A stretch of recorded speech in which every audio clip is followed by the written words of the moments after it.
Yeah, well, my name is Yaneli Delgado. I am an artist and educator from South Central LA, and my artist name is Tlilli. Tlilli is derived by two words in Nahuatl, Ome meaning two, Miquitztli meaning death. And so I chose this name because it's my birth date according to the Tonalpohualli, which is the Mexica Calendar. And yeah, and ever since then I've been using that artist name, and I feel like I really resonate with it, and I try to, in some ways, incorporate it into my artwork. And when it comes to my art practice, I like to read a lot of Mexican literature, and I also use my background in sociology, and so sometimes I get inspired by what I read. Other times it's based on music, lyrics, quotes by activists. And so I like to just start off by thinking of like, well, what does this quote has to say about maybe on like what's currently going on. And sometimes it's based on that. Other times it's based on my identity. I do come across like quotes that I resonate with, and I try to depict that with my work. So when it comes to my art practice, I mainly get inspired by what I read. I like to read Mexican literature, and I also like to use my sociology background. And other times I get inspired by music, lyrics, things that maybe activists have shared in the past or currently. And so I try to deconstruct like whatever they say or what I read, and try to come up with a long list of words that tie in with the meaning behind it. And from there I transfer these ideas into symbols. And sometimes I like to also incorporate my personal experiences and identity. And I have been reading Gloria Anzaldúa's work. She's one of the Chicana feminist authors who published Borderlands. Mm-hmm. And so I try to read it as many times as I can, and every time I read it I come across like something new, or I learn something new about myself. And so I try to incorporate that with my work as well. In this book, she talks about Nepantla, which it means, in between. And so that's something that I have dealt with over the years, where I sometimes feel like more Mexican, or other times I feel more of a Chicana. And so I've come to peace that I do identify as a Chicana after reading her book a few times.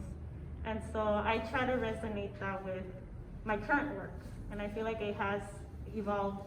And yeah, so I think most of my work, I want to say right now, it revolves around this idea of Nepantla. Yeah, and so I think I guess what I'm trying to say also is that after visiting Mexico City for the very first time, I got the opportunity to talk to a few folks there who are from El DF. And so this one time I came across a group of people, and out of curiosity I just asked them like, oh, how do I speak? And one of them told me that I spoke Chicano. And so when he told me that, I was like, okay, well, like, what is that? Like, what does that even mean? And so I came back and I started, just trying to figure out, okay, well, if I'm not Mexican, or like they see me as a Chicana, and then I'm over here and they see me as Mexican, well, why can't I just be both? And I try to incorporate both of these identities as one. And yeah, like I said, I feel like I've come to peace now. And yeah, I just hope I can get to like inspire other people with my experience, and I try to share Gloria Anzaldúa's idea of Nepantla with people who might feel or have encountered this type of situation themselves. So my image was inspired by Gloria Anzaldúa and based on Borderlands, where she talks about Nepantla. But at first, when I was asked to participate in this atelier, I wasn't really staying creative, and so it was a bit of a struggle at first. But because I have this book at home, and it was in my bookshelf, I decided to just look through it, and I'm like, wow, like, it's a different feeling, right? After you read a book and you go back and maybe skim through it. And so there's a chapter where she talks about Tlilli Tlapalli.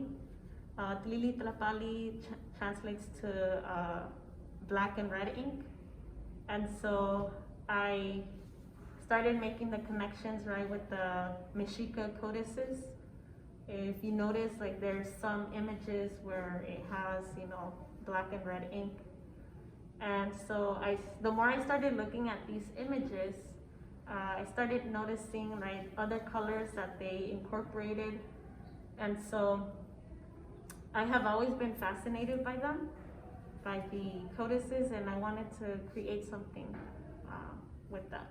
And so I try to just combine this idea of Nepantla, my personal identity, with this codice. And so in another book that Gloria Anzaldúa published, and I believe this was most likely her last book that she published before she passed away, it's called Light in the Dark. There's this passage where she talks about Coyolxauhqui. And so Coyolxauhqui, if you've noticed her statue, right, she's broken into pieces. And so Anzaldúa talks about Coyolxauhqui process, where you begin to recollect these fragments of who you are and just start putting them together.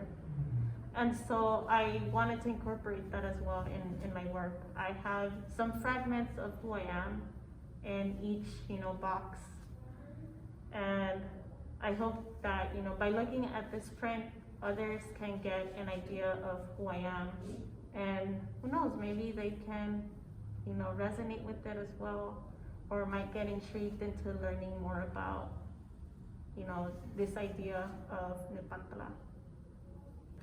Yeah, so I'm always grateful for participating in any type of event here at Self Help Graphics, and so I was humbled that Marbella asked me to participate, and it's been a wonderful experience.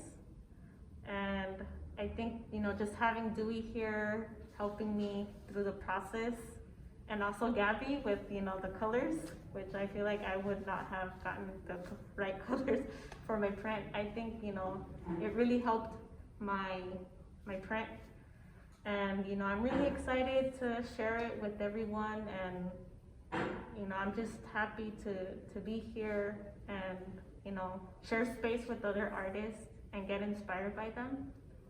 And yeah, hopefully I can inspire other artists to maybe create their own version of this codice.